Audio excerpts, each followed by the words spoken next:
My whole life, I never got a break with anything. You kidding? With me, nothing comes easy, nothing. Well, last week, my gay uncle died. Left me all his dresses. Don't get a break with nothing, Johnny. Hasn't been a good year, has it? Rodney Dangerfield made Johnny Carson lose it by destroying himself joke after joke. When I was a kid, I never got girls, never. Really? My friends didn't know, though. I fooled them, you know. I used to go to drive-in movies alone and do push-ups in the back seat of my car. You know? I fooled them. These are Rodney Dangerfield's funniest jokes on Johnny Carson, the cop who wouldn't help find his parents, as the setup feels almost sweet because a kid asking a policeman for help should bring comfort and safety. The bellhop handles Rodney's bag. Well, I checked in a hotel. I asked the bellhop to handle my bag. He started to feel up my wife.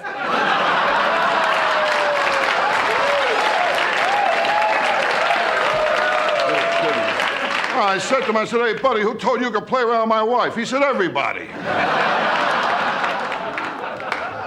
I tell my wife I can never relax, you know. I told her our kid is spoiled. She told me a lot of kids smell that way. She's a lousy cook, too. She can't cook at all. I leave dental floss in the kitchen, the roaches hang themselves. Rodney opens the hotel joke like he's entering a normal travel story, then immediately turns the bellhop into another person who makes him look foolish. The ugly kid picture. And I was a very ugly kid. Every time my old man wanted sex, my mother showed him my picture.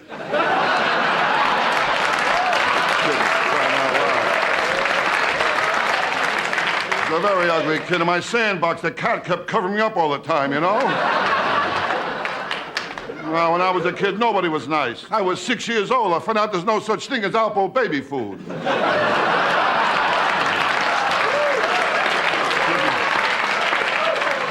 I mean, and nobody was nice. My mother never breastfed me. She told me she liked me as a friend. Dangerfield's ugly kid line is one of those jokes where the cruelty is aimed so completely at himself that the crowd can laugh without guilt. The rabbit who stayed in critical condition. A lot of strange people out there. Yeah, strange people. I met a guy last week with a problem, though. Strange guy? He told me he had an affair with a girl 3 months ago. He's going nuts. He didn't know what to do. He told me what happened was the rabbit didn't die. It just stays in critical condition, you know? Well, you know, everybody has problems. In fact, I was talking to my brother the other day, you know? And actually, I said my brother, he's my half-brother. Half-brother. Yeah. Well, we have the same parents. He's just that way. Oh, I see. And it's wild having a brother who's gay, I'll tell you that. Really? And I always kid him. I tell him in the family tree, he's in the section, you know?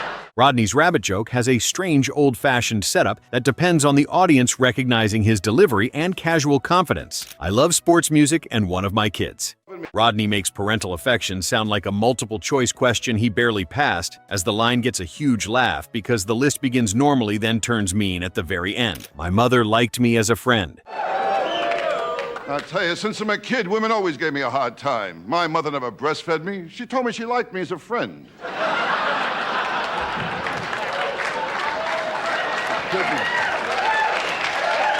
I mean, are you kidding? Oh, my mother had morning sickness after I was born. I tell you, when I was a kid, I got no respect at all.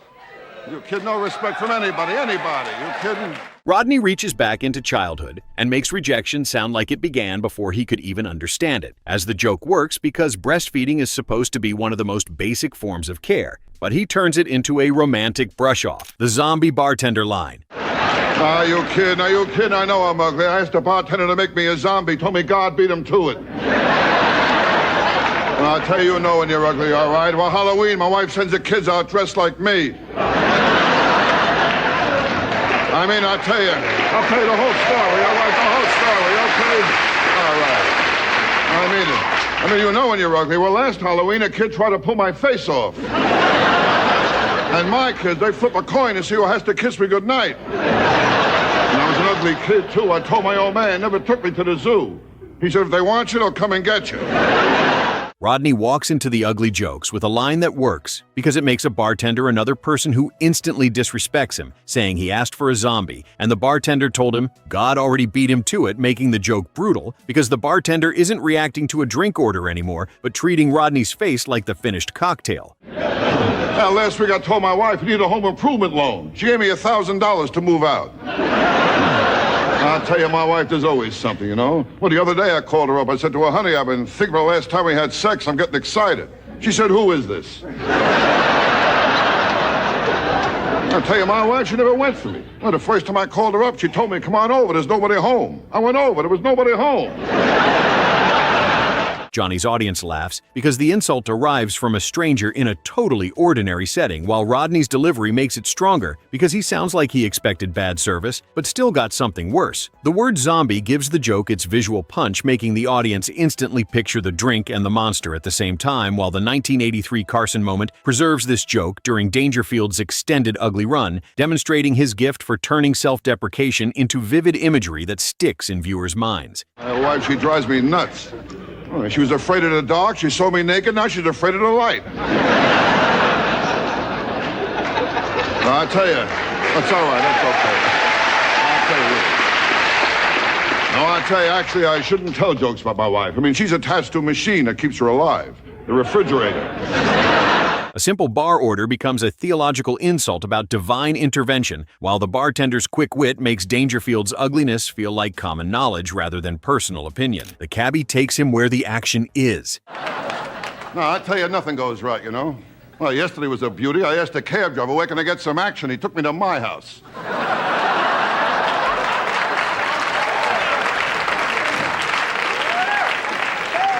There's a lot of things go on around my house. Well, the other night in front of my house, I saw a guy jogging naked. I said to him, how come? He said, 'cause you came home early.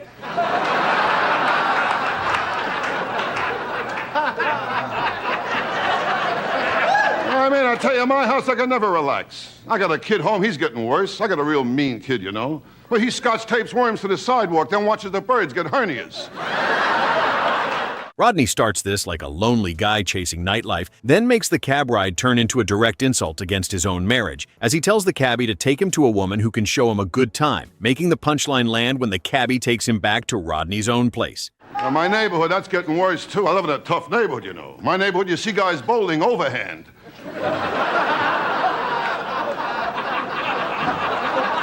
What a neighborhood. Well, last week they put some new sidewalk in front of my building. I remember when I was a kid, I put my handprint in the wet cement. I forgot I'd do it again. I'll tell you, it's a weird feeling, put your hand in cement, and you feel another hand. Well, I tell you, my neighbor don't get no respect either. No respect at all. You kidding? No respect from anybody. The joke is brutal because Dangerfield isn't just being rejected, but being informed by a stranger that his wife has a better reputation than he does throughout the entire city, while it has that classic Carson-era snap where the setup sounds slightly naughty, but the punchline lands through implication instead of over-explaining anything. I'll be in Detroit Friday night. Detroit? Oh, great. Yeah, Detroit. That's a great place. I'll pick up some plugs and points while I'm there, too, I think. You know what I mean? Yeah, I'll be at the center stage in Detroit Friday night. They didn't have that down They didn't here. have that down there? No. Well, what are they going to do? The center stage in Detroit. Center stage. I'll be in Dangerfield Saturday night. I'll be in Dangerfield the whole month of June. You got to keep busy all the time, keep working, you know. And I relax, too, you know. Yeah. Oh, yeah. If not a relaxation, I went to a wild party. Did you? Tell us about it. Yeah, well, I played a new version of Russian roulette. Yeah, we passed around 6 girls, and one of them had VD. Rodney's character loses twice in one joke, first because he needs a cabbie to find romance, then because the cabbie knows exactly where to go without needing an address, making the line work by turning the unseen wife character into someone larger than life. Almost like the entire city is aware of her before Rodney catches on to his own situation, while the joke appeared in multiple Tonight Show sets, proving its reliability as a closer-for-wife material. The next day, I usually wake up in some strange place with a kid with an accent playing with my feet.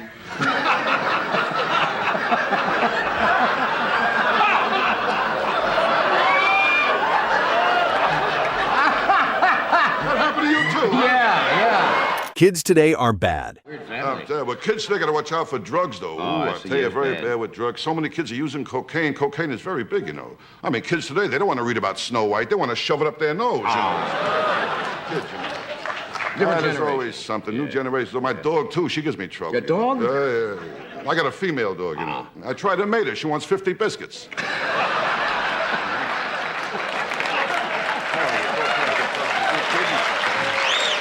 Rodney takes a public service-style phrase and twists it into a joke about being selfish with his own substances, saying he says no to substances, then clarifies that when people ask him for some of his stuff, he says no, making the laugh come from how quickly the moral meaning of the phrase collapses into pure self-interest. Instead of presenting himself as clean living or responsible, Rodney makes himself sound like a man who misunderstood the whole campaign but still feels proud of the answer, making it a great late-night joke as it plays on a familiar anti-drug slogan without needing a long setup.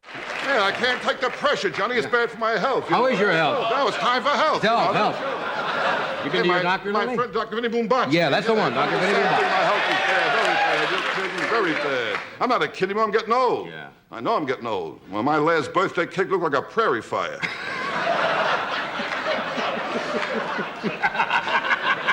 You know how it is. I know I'm getting old. At my age, I want two girls at once, you know. Yeah. Yeah, if I fall asleep, they got each other to talk to. What's new with you?